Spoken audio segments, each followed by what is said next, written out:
अस्सलामुअलैकुम दोस्तों। उम्मीद करता हूँ आप सब खैर आफियत से होंगे और अच्छे से ट्रेडिंग सीख रहे होंगे। मेरा नाम सैयद शुजात हुसैन बुखारी है और आप देख रहे हैं बुखारी फॉरेक्स एकेडमी का free forex trading basic course. आज हम जानेंगे टाइम फ्रेम्स के बारे में। दोस्तों, टाइम फ्रेम्स क्या होते हैं? सबसे पहले अब आपने जो काम करना है वो है मार्केट का ग्राफ ओपन करना। अब किसी भी पेयर का ग्राफ ओपन कर लेते हैं और इसके बाद ग्राफ को थोड़ा बड़ा कर लेते हैं।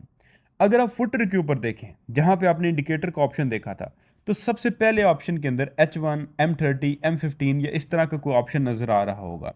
मेरे पास इस वक्त H1 आ रहा है क्योंकि मैंने चेंज किया है। अब इस ऑप्शन के ऊपर अगर मैं क्लिक करूं, ये बिल्कुल नीचे इस ऑप्शन की बात कर रहा हूं, अगर इस ऑप्शन के ऊपर क्लिक करूं तो मुख्तलिफ M1, M5, M15, H1, H4, D1 ये चीज़ें अपीयर हो जाती हैं। अब मेरी आप लोगों से एक रिक्वेस्ट है जिसके ऊपर आपने फोकस करना है, और वो रिक्वेस्ट ये है कि आपने प्राइस के ऊपर फोकस करना है ताकि इस कॉन्सेप्ट को समझ सकें। इस वक्त इस पेयर की प्राइस चल रही है 604 और 625, दो प्राइसेस इसलिए क्योंकि स्प्रेड है। अच्छा, अब मैं H1 के ऊपर क्लिक करता हूं और यहां से M1 के ऊपर क्लिक करता हूं तो ये 1 मिनट का टाइम फ्रेम ओपन हो गया है, 1 मिनट का। इसके अलावा M5 के ऊपर क्लिक करता हूं तो 5 मिनट का, M15 का पे क्लिक करता हूं तो 15 मिनट का, और H1 पे क्लिक कर दूं तो H1। आपने देखा होगा कि मैंने मुख्तलिफ टाइम फ्रेम्स को ओपन किया, चार्ट का स्ट्रक्चर तो तब्दील हो रहा है, कभी बाय हो रहा है कभी सेल हो रहा है, लेकिन मार्केट की प्राइस नहीं चेंज हो रही। तो ये टाइम फ्रेम्स क्या है, इसको मैं डिटेल में आपको समझाता हूँ थ्योरी की मदद से, और उसके बाद प्रैक्टिकली कुछ चीज़ें मैं आपकी ऐड करवाऊंगा। आइए थ्योरी की मदद से समझते हैं कि टाइम फ्रेम क्या है। दोस्तों, आपने ट्रेडिंग ऐप में डिफरेंट टाइम फ्रेम्स देखे होंगे। टाइम फ्रेम मार्केट में डिफरेंट टाइम ड्यूरेशन में मार्केट को रीड करने में हेल्प करता है, यानी मार्केट के एनालिसिस करने का एक जाविया है। आइए टाइम फ्रेम के कॉन्सेप्ट को मजीद एक्सप्लेन करते हैं और आसान करके समझते हैं। अब सबसे पहले छोटा टाइम फ्रेम यानी M1। M1 का मतलब है जब आप M1 चार्ट खोलेंगे तो उस चार्ट में हर 1 मिनट के बाद न्यू कैंडल बनेगी। इसी तरीके से जब आप M30 का चार्ट खोलेंगे तो इस टाइम फ्रेम में हर 30 मिनट के बाद न्यू कैंडल बनेगी और प्रीवियस कैंडल डेफिनेटली बंद हो जाएगी। इसी तरीके से H1 का मतलब है घंटा, 1 घंटा। H मीन्स घंटा, और 1 का मतलब 1 घंटा। H1 में जब आप चार्ट ओपन करेंगे तो इसका मतलब है कि जो आप कैंडलस्टिक्स देख रहे हैं, जो आप कैंडल्स देख रहे हैं, हर कैंडल 1 घंटे के बाद न्यू बनती है और प्रीवियस बंद हो जाती है। इसी तरीके से D1 का मतलब है डे 1, यानी ये जो चार्ट आप देख रहे हैं इसमें हर एक कैंडल 24 घंटे के बाद बंद होती है। क्या आप ये तो नहीं समझ रहे कि हर टाइम फ्रेम पर हर पेयर की प्राइस चेंज होती है, या हर टाइम फ्रेम चेंज करने पर जो आपने स्पेसिफिकली पेयर ओपन किया होता है उसकी प्राइस चेंज हो जाएगी? या आप ये तो नहीं समझ रहे कि M30 का मतलब है कि अगर आप 30 मिनट वाला चार्ट ओपन करके ट्रेड लेंगे तो वो 30 मिनट तक ही ट्रेड चलेगी? अगर ऐसा है तो चलिए मैं एक्सप्लेन कर देता हूँ। अगर आप M1 को ओपन करते हैं और ट्रेड लेते हैं तो वो ट्रेड 30 सेकेंड या 30 मिनट जब चाहे बंद कर सकते हो। और M1, M15, M30 in time frames का प्राइस के साथ कोई ताल्लुक नहीं होता, यानी ये मार्केट को रीड करने का जाविया है। M1 का मतलब है कि अगर आप M1 के टाइम फ्रेम ओपन करते हैं और उस टाइम फ्रेम के ऊपर RSI इंडिकेटर अप्लाई करते हैं तो RSI इंडिकेटर क्या करेगा? RSI इंडिकेटर पिछले चंद मिनट की रीडिंग करेगा, कैंडल्स की रीडिंग करेगा, और मौजूदा चंद मिनट्स की कैंडल रीड करके आपको एंट्री दे देगा, जो कि शॉर्ट टर्म एंट्री कहलाएगी। अब आप उस एंट्री को यानी उस ट्रेड को जब मर्जी बंद करो, आपका मूड चेंज हो जाता है, आप होल्ड कर सकते हो।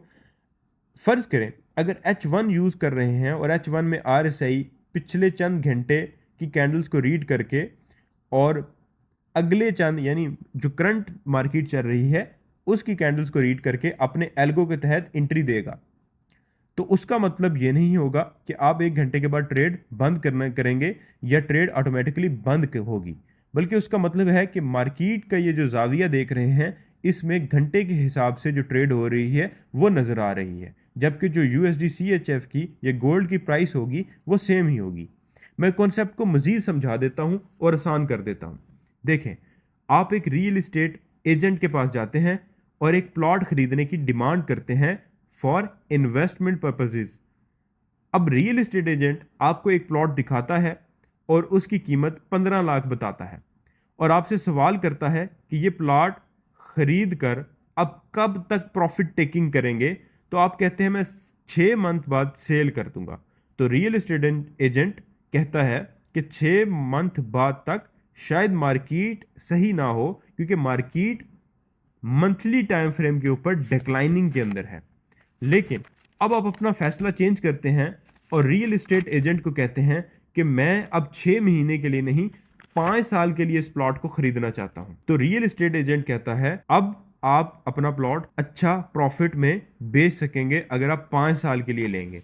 अब मुझे बताएं, रियल एस्टेट एजेंट को कैसे पता चला कि 6 महीने तक प्रॉफिट नहीं होगा और 5 साल बाद जब आप रियल एस्टेट खरीद बेचेंगे, होल्ड करेंगे किसी भी प्लॉट को, तो प्रॉफिट होगा। तो रियल एस्टेट एजेंट जो मार्केट के अंदर मौजूद था, उसने क्या किया, या उसके पास डाटा मौजूद था मार्केट का, उसने पिछले चंद महीने का डाटा रीड किया। तो पिछले चंद महीने में मार्केट डिक्लाइनिंग में थी, मार्केट को अच्छी परफॉर्म नहीं कर रही थी। मौजूदा उसने जब महीना देखा तो उस महीने में भी उस दिन तक मार्केट अच्छा परफॉर्म नहीं कर रही थी, जिस बेस पे उसने एनालिसिस किए कि अगले 6 महीने तक तो मार्केट अच्छा प्रॉफिट नहीं देगी या कम से कम प्रॉफिट नहीं देगी। जब उसने कस्टमर ने या आपने कहा कि मुझे 5 साल के लिए चाहिए, तो रियल एस्टेट एजेंट ने पिछले 5 साल को देखा, मौजूदा साल को देखा, तो मार्केट रियल एस्टेट की बहुत अच्छी थी, उसका काफी सारी प्राइसेस बढ़ी थी, काफी ज्यादा लोगों को फायदा हुआ था। तो उसने फौरी जवाब दिया कि भाई 5 साल के लिए लेंगे तो प्रॉफिट जरूर होगा। अब इस एग्जांपल से अंदाजा लगाएं, जब आप गए, आपने कहा